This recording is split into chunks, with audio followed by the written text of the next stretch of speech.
बात अब यहाँ पर करेंगे हम एग्रीकल्चर कमोडिटीज़ की। हमारे साथ सोपा के ईडी डीएन पाठक हैं। मिस्टर पाठक, शुक्रिया साथ देने के लिए।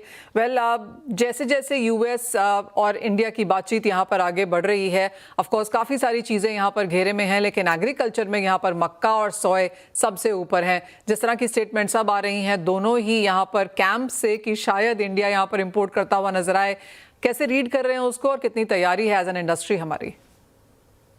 बड़ी थोड़ी घबराहट लगती है जब ये बात बार बार सुनने में आ रही है कि अमेरिका से सोयाबीन, जीएम सोयाबीन या जीएम सोयाबीन मील का इंपोर्ट बीटीए में शामिल किया जा सकता है। हमारे लिए तो डेफिनेटली ये बड़ी खबर है कि अगर ऐसा हुआ तो हिंदुस्तान की जो सोयाबीन की खेती है और जो सोयाबीन की इंडस्ट्री है उसको एक बहुत बड़ा लॉन्ग टर्म नुकसान होगा इससे। तो हमने सरकार से ये प्रार्थना जरूर की है कि आप जीएम सोयाबीन और जीएम सोयाबीन मील जिसकी उपज यूएस में 3 टन से बल्कि करीब 4 टन पर हेक्टेयर है, हमारे यहाँ एवरेज यील्ड 1 टन है, 1.2 टन है। तो हमारे किसान को यूएस के किसान से कम्पीट करवाना ये किसी भी तरह से लॉजिकल और फेयर नहीं है। और अगर सोयाबीन इंपोर्ट होता है तो ये डायरेक्ट कंपटीशन हमारे किसान से उनके किसान को करवाना होगा। आई एम श्योर कि गवर्नमेंट इस बात पे जागरूक है कि यूएस गवर्नमेंट अपने किसानों की कितनी चिंता करती है, उनको कितना सब्सिडी और हेल्प देती है। हमारे किसान को कम से कम इतना हेल्प तो जरूर दें कि उनको ऐसे किसान से कम्पीट ना करवाएं जिससे कम्पीट करने की कोई संभावना ही नहीं है। अगर सोयाबीन मील का इंपोर्ट हिंदुस्तान में हुआ, इस साल की जो एसएनडी मैंने देखी है उसमें थोड़ी टाइट है, लेकिन जितनी हमारी रिक्वायरमेंट है उतना मील इंडिया में अवेलेबल है। तो अगर इस दशा में सोयाबीन मील का अगर इंपोर्ट होता है तो उस मील का क्या होगा, वो किस कीमत पे आएगा? बहुत कम कीमत पे आएगा। तो हिंदुस्तानी सोयाबीन मील को कौन खरीदेगा, कहाँ जाएगा? ये बात सही है कि पोल्ट्री इंडस्ट्री हमेशा ये चाहती रहती है कि हमको सस्ता मटेरियल मिले, लेकिन एक इंडस्ट्री को खुश करने के लिए दूसरी इंडस्ट्री का नुकसान करना, साथ में किसानों का हित भी नहीं देखना, ये बड़ा चिंताजनक है। और ये खबरें कहाँ से आ रही हैं मुझे नहीं मालूम है। कभी कभी लगता है बड़ी प्लांटेड न्यूज़ है, ये प्रेशर बनाने के लिए है। We will have to keep our fingers crossed what the government does, but we are hoping कि ये बेटर सेंस विल प्रिवेल और कम से कम सोयाबीन मील और सोयाबीन जीएम का इंपोर्ट अलाउ नहीं होगा। अगर नॉन जीएम की बात कुछ होती है तो हमको कोई उसमें खास एतराज नहीं लगता है, क्योंकि हमारे किसान नॉन जीएम लगाते हैं और उससे हम कम्पीट भी कर सकते हैं। जैसे आपने कहा नॉन जीएम से बहुत बड़ी चिंता नहीं है, अगर नॉन जीएम भी आता है तो जैसे जो आपकी पहली कंसर्न्स थी, चाहे वो कॉस्ट ऑफ इंपोर्ट को लेकर है, क्वांटम ऑफ इंपोर्ट को लेकर है, उसे कैसे देखेंगे आप? देखिए, नॉन जीएम, एक तो अमेरिका में नॉन जीएम सोयाबीन बहुत कम होता है जी। और उनकी जो कॉस्ट ऑफ कंप्लायंस है और जो कीमत है उनकी सोयाबीन की नॉन जीएम की, वो हमारी सोयाबीन की कीमत से ज्यादा है। तो हमें उसमें कोई चिंता दिखती नहीं है।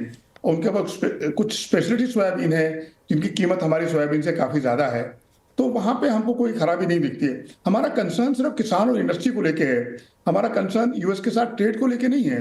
अगर वहां से कोई ट्रेड होता है तो कोई बुराई नहीं है। ऑयल हम इतना मंगाते हैं, हम अपना ऑयल का इंपोर्ट यूएस को शिफ्ट कर दें, अगर यूएस ऑयल देने को तैयार है, अब वो तो जितना चाहे उतना भेज सकते हैं, क्योंकि हमारे यहाँ उसकी कमी है। दिल्ली बहुत जल्द आर्टिफिशियल बारिश देखेगी शायद, और राज्य सरकार ने इसकी तैयारी भी पूरी करने के साथ साथ तारीखों का भी ऐलान कर दिया है। क्या है और कैसे होगी आर्टिफिशियल बारिश, बताने के लिए हमारे साथ हैं स्काईमेट के president metrology mister GP Sharma. Mister Sharma नमस्कार। और सबसे पहले तो अगर आप सिंपल वर्ड्स में हमारे दर्शकों को समझा सकें कि आर्टिफिशियल रेन क्या है। धन्यवाद मनीषा। जैसा कि नाम है आर्टिफिशियल रेन, मतलब कृत्रिम रूप से वर्षा होगी। और दूसरा नाम जो इसका हम देखते हैं आर्टिफिशियल रेन का, हम कहते हैं क्लाउड सीडिंग। मतलब क्लाउड्स पहले से हैं आसमान में और उसको हमने सीड करना है। सीड करना है मतलब उसको, उसके अंदर जो पानी है क्लाउड में, हम उनको ग्राउंड पे लाना है इकट्ठे तौर पे, ताकि उससे कुछ ग्राउंड पे या जो भी अलग अलग एरिया है उसमें एक सब्सटेंशियल, जिसमें काफी मात्रा में वर्षा के रूप में पानी धरती पे आ सके, आर्टिफिशियल रेन के लिए। लेकिन जितना ये इंटरेस्टिंग भी सब्जेक्ट लगता है उतना कॉम्प्लेक्स है, आसान नहीं। बहुत ही, जैसे हिंदी में मैं कहूँ तो एक जटिल क्रिया है और एक जैसे पेचीदा मामला जिसको बोलते हैं कॉम्प्लेक्स, वो है। इसका पूरा का पूरा कॉस्टिंग क्या है इसकी, और क्या ये वायबल है जो ये करने निकला है? देखिए, सबसे पहले मैं कहूँगा वायबिलिटी की बात करें, हालांकि मैं एक दो बार पहले भी मेरे से जब पूछा था उस वक्त भी कंडीशंस लगभग इसी तरह की थी, तो मैंने तब भी कहा था कि संभव शायद नहीं हो पाएगा। तो ऐसा लगता है उन लोगों को कि हम एक नकारात्मक सोच लेके चल रहे हैं, लेकिन जो रियलिटी है वो तो रियलिटी रहेगी। जो अभी आपने जैसे बोला कि इन डेट्स को अनाउंस किया है 28, 29 और 30 अक्टूबर के बीच में, देखिए अगर मैं साफ-साफ शब्दों में कहूँ, इसकी पॉसिबिलिटी लगभग ना के बराबर होगी दिल्ली में, इन दिनों में, जो अभी कहे गए हैं। तो चाहे मैं I am not sounding positive, but then this is reality. जैसे मैंने कहा, उस तरह के क्लाउड होना बहुत ही जरूरी है, जो कि मुझे नहीं लगता हो पाएंगे। लेकिन कॉस्टिंग जो इसकी 3.25 करोड़ रुपए बताई जा रही है, क्या वो ज़्यादा है, कम है? और क्या अगर ये प्रोजेक्ट ओवरऑल फेल जाता है तो क्या ऐसी कोशिशें और वेरियस पार्ट्स ऑफ कंट्री में की गई हैं? देखिए, कंट्री में पहले जरूर की हुई, देश के दक्षिणी भागों में हुआ है, कर्नाटक में भी हुआ है, आंध्र प्रदेश में भी हुआ है, महाराष्ट्र में ऐसा एक्सपेरिमेंट हुआ है, नॉर्थ इंडिया में नहीं हुआ है, दिल्ली में नहीं हुआ है। हालांकि एक दो बार पहले भी इस तरह की तैयारी जरूर की जा रही थी, की गई भी थी, लेकिन परिस्थितियां अनुकूल ना होने की वजह से एक बार इस प्रोग्राम को टालना पड़ा था। तो इस बार का, जैसे आपने बताया, देखिए प्रोसेस कठिन होने के साथ साथ, कॉम्प्लेक्स होने के साथ साथ, इट्स अ कॉस्टली प्रोसेस।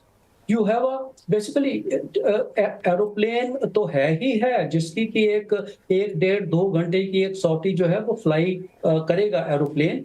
उसके साथ साथ ऑन बोर्ड आपको उसको इक्विप करना है उन गैजेट्स की कॉस्ट है, आपने केमिकल स्प्रे करना है उसकी कॉस्ट है, लेकिन सक्सेस रेट जो है, मैं कहूँगा उतनी डिजायरेबल जितनी होनी चाहिए वो नहीं है।